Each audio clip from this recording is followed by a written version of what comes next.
some of you may have read it, Crazy Love. We talked about it in class on days after test, things like that. But there are several chapters in here that I really don't like because they made me think. And when you're reading a book, to me at least, when I'm reading a book, it makes it a lot easier for me to analyze me. Because usually I'm alone or everything's kind of quiet, I'm kind of focusing on myself. Whereas when I hear a preacher, sometimes I hear a preacher and I can analyze myself, but most of the time I'm busy thinking about somebody else. That may make some people in here uncomfortable because you've been in an auditorium with me with somebody else speaking. But I really like books because it helps me kind of, like I said, just kind of focus, get quiet, and think, and really look into the mirror to see what Travis Creasy is spiritually. And this book does that. It starts off with a quote from Revelation 3:15 through 18. It says, Jesus says, I know your deeds, that you are neither cold nor hot. I wish you were either one or the other. So because you are lukewarm, neither hot nor cold, I'm about to spit you out of my mouth. You say, I am rich. I have acquired wealth and do not need a thing. But you do not realize that you are wretched, pitiful, poor, blind, and naked. I counsel you to buy from me gold refined in the fire, so you can become rich, and white clothes to wear, so you can cover your shameful nakedness, and salve to put on your eyes so you can see. This passage is where our modern understanding of a lukewarm comes from. Jesus is saying to the church that because you are lukewarm, He's going to spit them out of His mouth. There is no gentle rendering of the word spit in Greek. I don't think there's one really in English either. But there's no rendering in Greek that's gentle of the word spit. This is the only time it is used in the New Testament, and it connotes gagging, hurling, retching. Many people read this passage and assume Jesus is speaking to saved people. Why? When you read this passage, do you naturally conclude that to be spit out of Jesus' mouth means you're a part of His kingdom? When you read these words, wretched, pitiful, poor, blind, and naked, do you think that He's describing saints? When He counsels them to buy white clothes to wear in order to cover their shameful nakedness, does it sound like advice for those already saved? I thought people who were saved were already made white and clothed by Christ's blood. Jumps down here and says, Jesus' call to commitment is clear. He wants all or nothing. The thought of a person calling himself a Christian without being a devoted follower of Christ is absurd.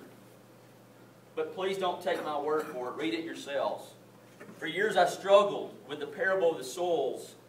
I wanted to know if the person representing the rocky soil is saved, even though he has no root. I then wondered how this thorny soil, is this person saved since he does have root? I doubt if people even consider these questions back in Jesus' day. Is this idea of the non-fruit bearing Christian something that we have concocted in order to make Christianity easier, so we can follow our own course while still calling ourselves followers of Christ? So we can join the Marines, so to speak, without having to do all the work.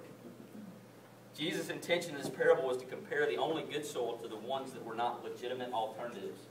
To Him, there was one option for a true believer. Let's face it, we're willing to make changes in our lives only if we think it affects our salvation.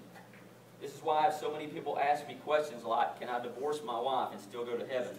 Do I have to be baptized to be saved? Am I a Christian even though I'm having sex with my girlfriend?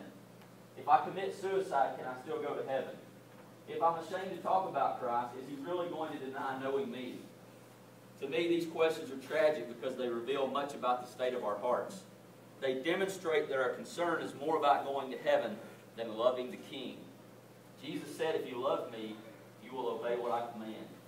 And our question quickly becomes even more unthinkable. Can I go to heaven without truly and faithfully loving Jesus? Now, if I could talk to the seniors real quick.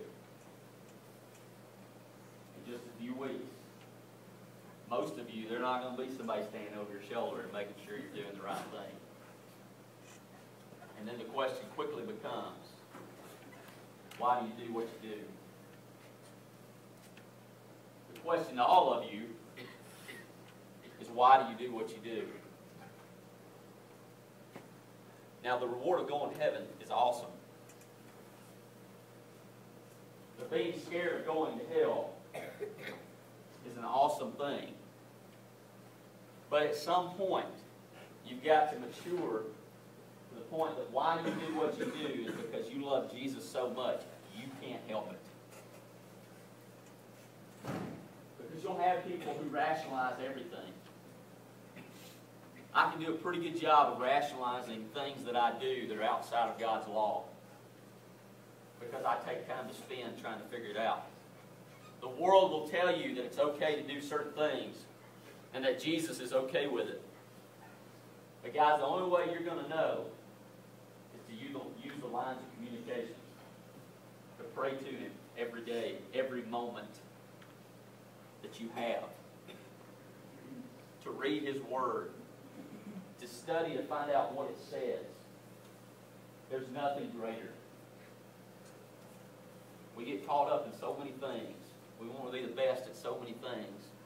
But I want you to realize that the best is not really the best without Jesus. He's the best. If you can find a way to honor Him by what you do, the things that you enjoy, more power to you, because then you'll truly be the best. Even if the world looks at you and says, you know, they're not all that great. They're not the greatest. Because really, and honestly, that's all the world cares about, is the greatest. But in the long run, if you realize they don't really care about the greatest either, because the greatest is Jesus. And there'll always be another one. You look back at your grandparents, and there were some athletes around for them that were the greatest. Now you look back, and they don't look so great compared to who we have today.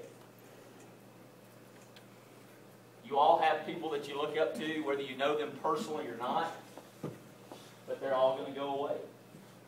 Just like Mr. Utters said, they're going to disappoint you. We're all human. We all fall short. But the one person that will never disappoint you, never leave you, never forsake you, is Jesus Christ. He just won't.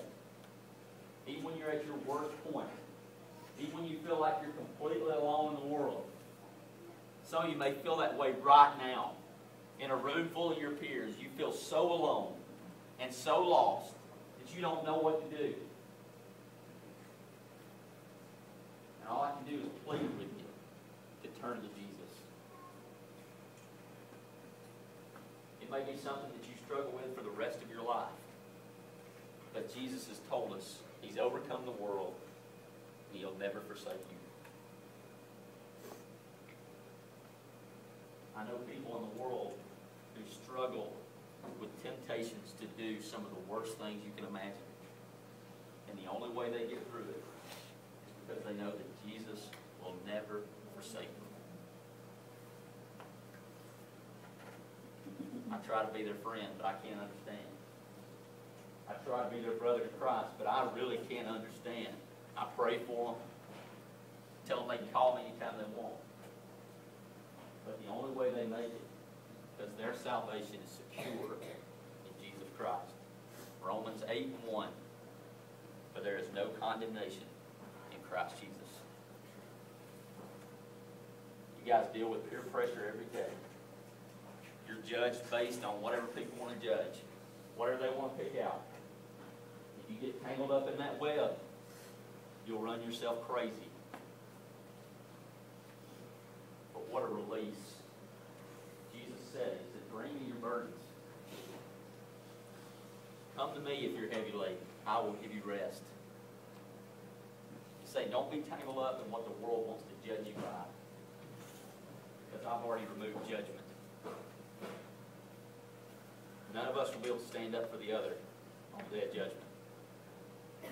You can't stand before God and say, I want Coach Creasy to stand for me, because you don't know what you're asking. Only Christ can. Doesn't matter what skill you've got, what you're great at, what you feel pride in. The only thing that matters on that day is whether you're in the blood of Christ. Because you don't want anybody else to stand up for you, do you?